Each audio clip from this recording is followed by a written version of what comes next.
Look, here's a reality that I'm sure you've already come to the same conclusion about as I have. Probably one of the most dangerous aspects of life in the United States now is the young white male mass killer.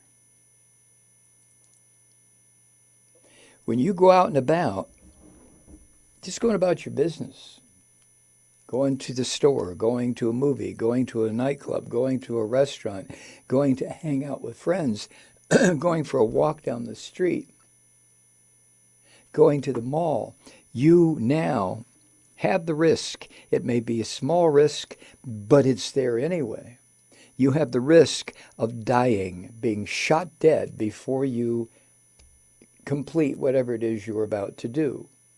You may be shot dead in a mass slaughter, and the perpetrator will be a young white male. And when they go to check his house or his basement where he lives, his parents' basement, wherever the hell he lives, they will find white supremacist and Klan and neo-Nazi and I Love Adolf literature all over the place.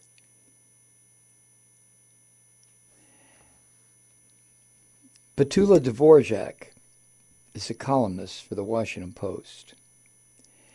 And she wrote this the other day. It's time, parents of white boys, for the talk, the Caucasian version.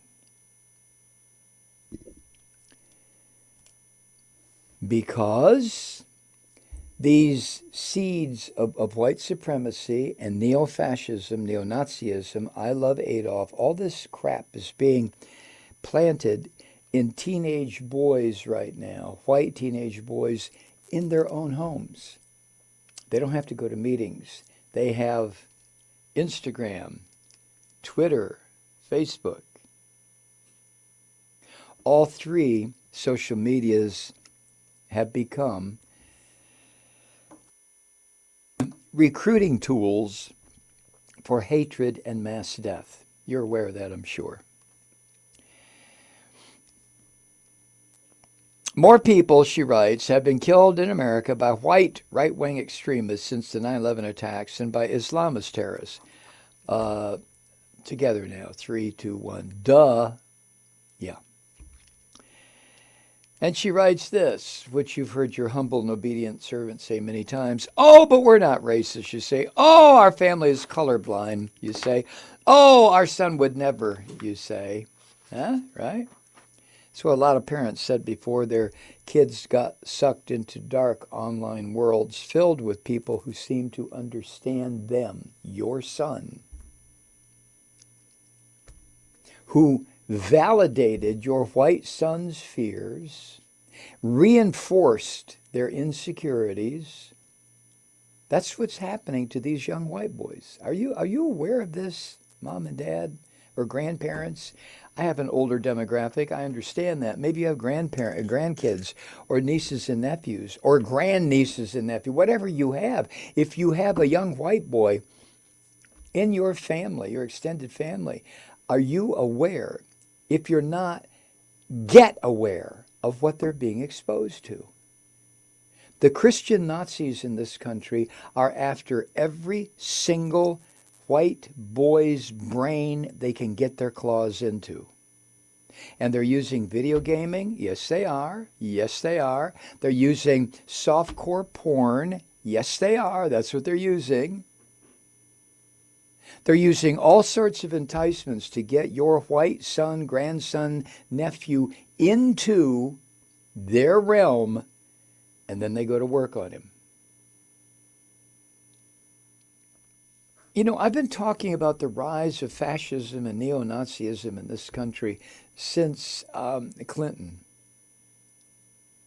Because the Nazis and the neo-fascists, and I've never been able to understand why, But they saw the Clintons, both of them, as some kind of ogres or trolls, something that had come out from under the bridge. And now instead of wanting to just kill and eat the billy goats that crossed the bridge, they wanted to kill and eat everybody. What the hell happened? What did the Clintons do? I mean, Slick Willie was a white Southern male. He was a womanizing punk. He was a sax player. When he talked, he sounded like somebody out of the fields of Arkansas. Oops, he was out of the fields of Arkansas, wasn't he? Huh? So why do white people hate him? Why did white people, Nazis, hate Jimmy Carter, a Christian, a Baptist, a Sunday school teacher? Very simply, because the white neo-fascists are insane. They're crazy. They have a brand of Christianity that is sick and destructive and degenerate and filthy and satanic, just like the Nazis did in Germany. But I digress. The author of this piece said that the mom had blinders on. But your kid doesn't have to be goose-stepping around and scratching swastikas into his face to be part of this nation's surge of hatred. Look at all the instances of swastikas showing up in communities that consider themselves tolerant and progressive. Yeah, and have you noticed that it's in the suburban communities where all these little white angels live, these little white children that have the swimming pool and the tennis court and the tutors and the after class, the after school this and the after school that, and they're being brought up in the Boy Scouts, or they're being brought up in a nice Sunday school, and yada, yada, yada, and you scratch the surface of these boys and you find a budding pro-Hitlerite Charles Manson follower. And you're not aware of it, are you, Mom, Dad? You're too busy.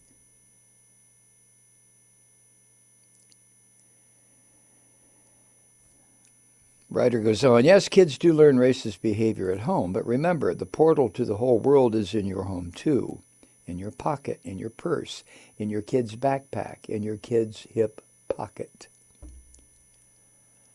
This kind of stuff doesn't have to be coming from parents anymore. When I grew up, I got all of my racism, and oh boy, did I get a lot of it. I got it from just being out in the world. We didn't have... The only person that had what I wear on my wrists now was Dick Tracy in the cartoon strip.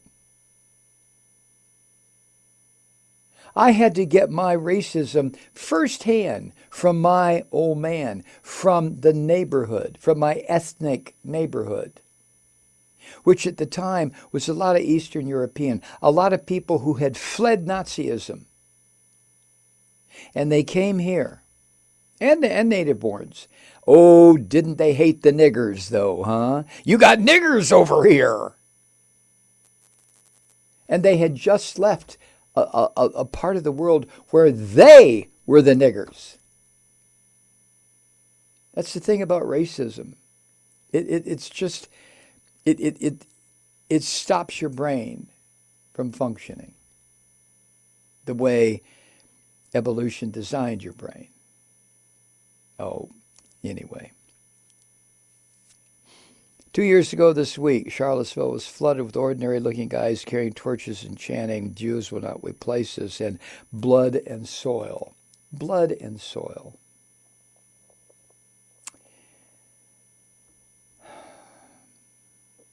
After they had their little demonstration and participated indirectly in the murder of a young white woman who was there to counter-protest, after they did all that and they put their torches out, they went back to their normal-appearing lives.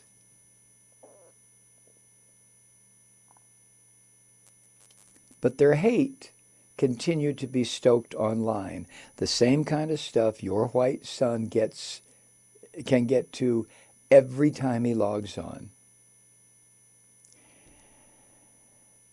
The internet is the racist's new hood and cloak. There you go. The internet becomes the pointy hat, the white with the holes cut into it. They're using their filthy, degenerate, bloody religion as a means of justifying. It's okay because Jesus wants you to be a racist. Jesus was a racist. Jesus was a Norwegian with long blonde hair who wound up in the Middle East. Can you imagine that? Army of Christ. Remember, for every one of the guys who contributed to the United States record a year of racial and anti-Semitic terrorism in 2018, 50 killed in racial and anti-Semitic acts in 2018, one of the highest totals since the 70s. For everyone who is responsible for murdering in the name of anti-Semitism and racism, there were 1,000 people online cheering him on. All the guys with screen names posting and liking and egging on the ones who go on to kill have a part in pulling the trigger. So how do you stop it? How do you monitor your son's every online move when he has shadow apps and privacy functions and swap screens to hide his online activity, and you're still struggling to conquer the do not disturb function and font size on your iPhone? I'll tell you how to do it, okay? Listen up. You take the phone away. Oh! You take the phone away. Oh no, that'll never happen, will it? You have a portal into hell that your son, your white son, is carrying with him. Now, a black commentator would have maybe a similar perspective about the portal to hell that black teenagers are carrying. But it's not going to be one that is racist and anti-Semitic and results in the white boy taking an AR-15 or an AK-47 and murdering people. Take the phone away. You will never get past the roadblocks your son has built into his iPhone for Instagram or Twitter or whatever app he's using. You will never get past those blocks. Take the phone away from him. Right. Hi, Truth Seekers. Mike Malloy here. As you know, we've switched formats and are now broadcast exclusively on the Progressive Voices Network. So that means you get fewer program interruptions, no corporate commercials, and lots of profanity.